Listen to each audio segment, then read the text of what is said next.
Olá pessoal, tudo bem? Sejam muito bem-vindos ao nosso canal Foca na Fono e se você ainda não se inscreveu, aproveite! Aqui a gente fala sobre vários temas relacionados ao desenvolvimento infantil, então fique à vontade para compartilhar com seus amigos, colegas, professor do seu filho, quanto mais gente tiver, melhor! E hoje nós vamos falar um pouquinho aqui sobre inclusão escolar. Você tem um filho com necessidades diferenciadas? Você é mãe de uma criança com síndrome de Down, com dislexia, TEA, transtorno do espectro autista ou qualquer outra dificuldade? Ela precisa de uma ajuda adicional na escola, mas os professores não sabem o que fazer? Então esse vídeo é para você. Vem comigo que eu te explico. Inscreva-se no nosso canal Foca na Fono.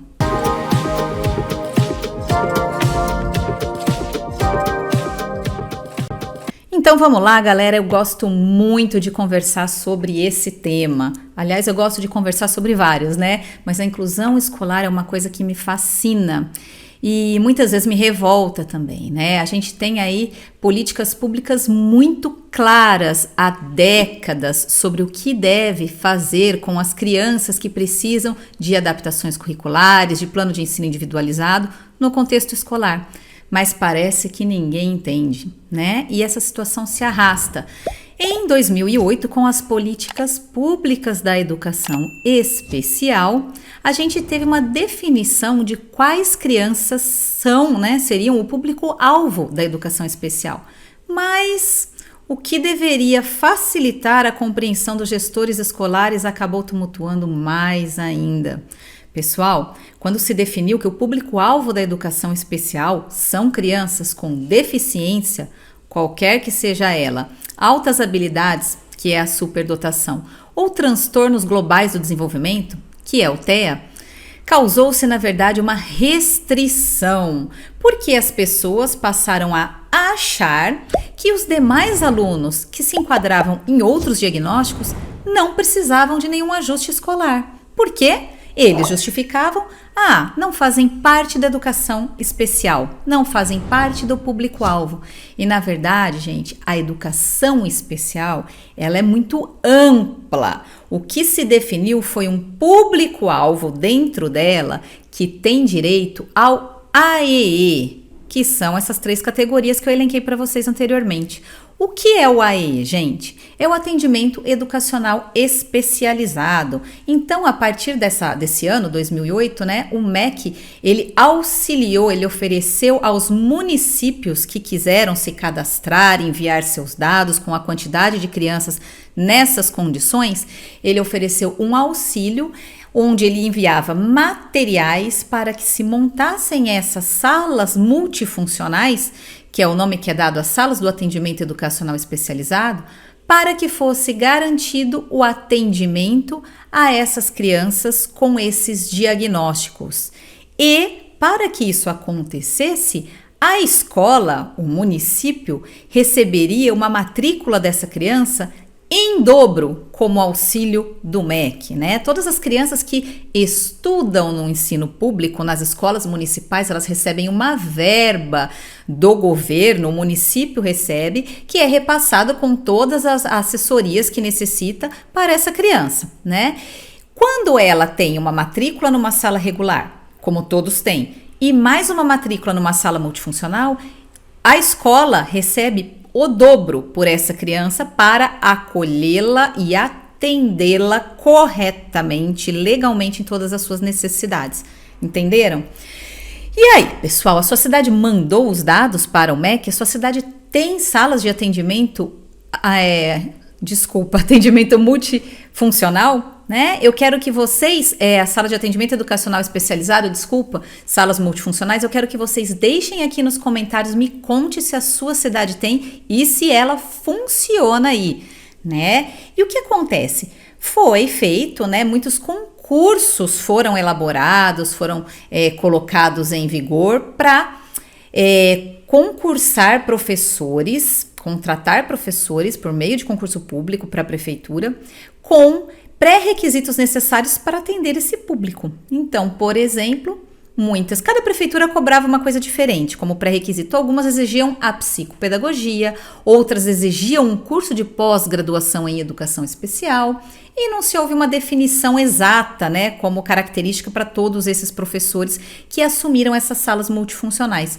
Muitos foram por cargos comissionados, e tudo bem, gente, desde que a pessoa saiba o que ela está fazendo, né, e faça com competência a origem e como ela ocupou aquele cargo, tanto faz, né?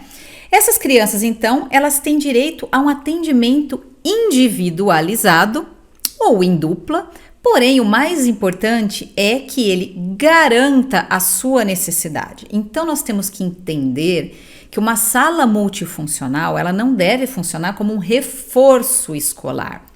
Naquele outro ambiente que não é a sala de aula regular e que a criança deve frequentar no contraturno escolar, o que isso quer dizer? Se ela estuda de manhã, ela deve frequentar a sala multifuncional no período da tarde, ou vice-versa. A gente sabe que não é isso que acontece na prática, tá? A maioria das escolas, das prefeituras, a criança acaba sendo retirada da sala regular no seu próprio período de aula regular mesmo, para receber esse serviço diferenciado, né, numa sala multifuncional. Tudo bem, porque às vezes, naquele momento, muitos conteúdos não fazem sentido para ela realmente numa sala regular, ok?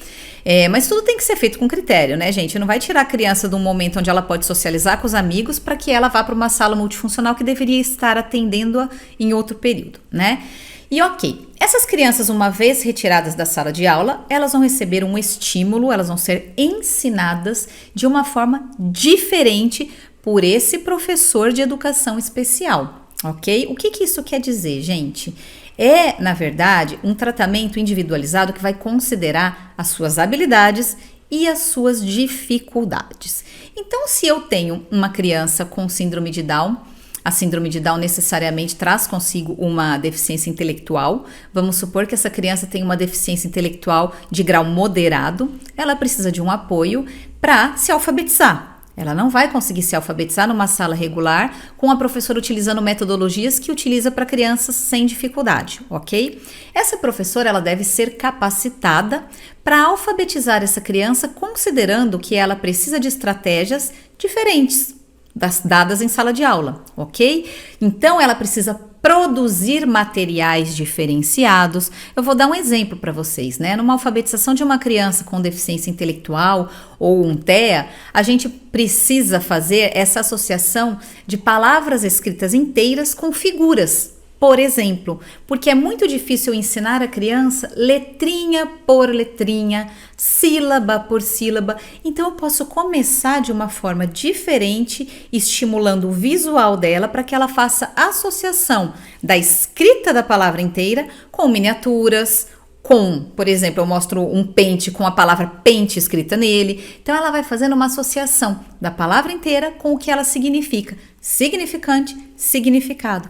E é isso, no caso, que seria ensinado para essa criança como leitura e escrita numa sala multifuncional. Vamos supor que essa mesma criança com síndrome de Down tenha um vocabulário bastante restrito, um comprometimento grave na linguagem oral. Ela fala algumas palavras, mas não fala frases, tem uma compreensão comprometida, né? Essa é outra habilidade que também vai ser trabalhada na sala multifuncional. Então, gente, todas essas crianças que são público-alvo da educação especial, elas têm direito a uma coisa que se chama PEI. Plano de Ensino Individualizado. O que é isso? Nada mais é do que um boletim com outras matérias. Eu vou falar de uma forma muito geral aqui para que todo mundo consiga entender. Ao invés de eu ter ali na nota dela português, matemática, história, geografia, ciências, inglês, ela pode ter avaliado linguagem oral, comportamento, interação social. Vocês entendem? Por quê, gente? Para essas crianças, o mais importante é que eu resgate habilidades que são muito anteriores a questões pedagógicas. E elas estão ali na escola porque é um direito delas. Eu não vou dar uma nota para uma criança com TEA para questão de tabuada, por exemplo. Não é isso que eu quero cobrar dele. Ele pode e vai se desenvolver em outras habilidades que são muito mais úteis e importantes naquele momento da vida dele. Ok? Então, pessoal, a sala de IAE, ela serve justamente para isso. Crianças público-alvo da educação especial, que são 3 categorias: deficientes, altas habilidades ou superdotação, transtorno global do desenvolvimento, onde se enquadra o TEA. Eles têm direito às salas multifuncionais. Isso não quer dizer que a minha criança, meu aluno com dislexia, com TDAH, com transtorno de linguagem, com transtorno de coordenação motora fina, não tenha direito também à inclusão escolar. Ele pode não estar elencado para fazer parte da sala multifuncional, mas isso não significa que ele não necessita de ajustes específicos para suas necessidades. Vocês entenderam isso? Porque é isso que ninguém entende, ok? Pessoal, agora, em 2021, a gente teve a Lei 14.254, que trata especificamente sobre TDAH, dislexia e demais transtornos da aprendizagem. Mas ainda que ela não existisse, isso não quer dizer que as adaptações curriculares não devem ser feitas para esse público. Eles também têm necessidades diferenciadas. Não é porque eles não são classificados como público-alvo das salas multifuncionais que eles não podem ter um ajuste curricular, que eles não podem ter maior tempo de prova, que eles não podem ter alguém que leia para eles, que eles não podem ter uma letra em tamanho aumentado. Vocês entenderam? Hoje, com esse vídeo, eu queria mostrar um pouquinho para vocês o que é a inclusão escolar e, principalmente, contar que ela não se limita ao público-alvo da educação especial.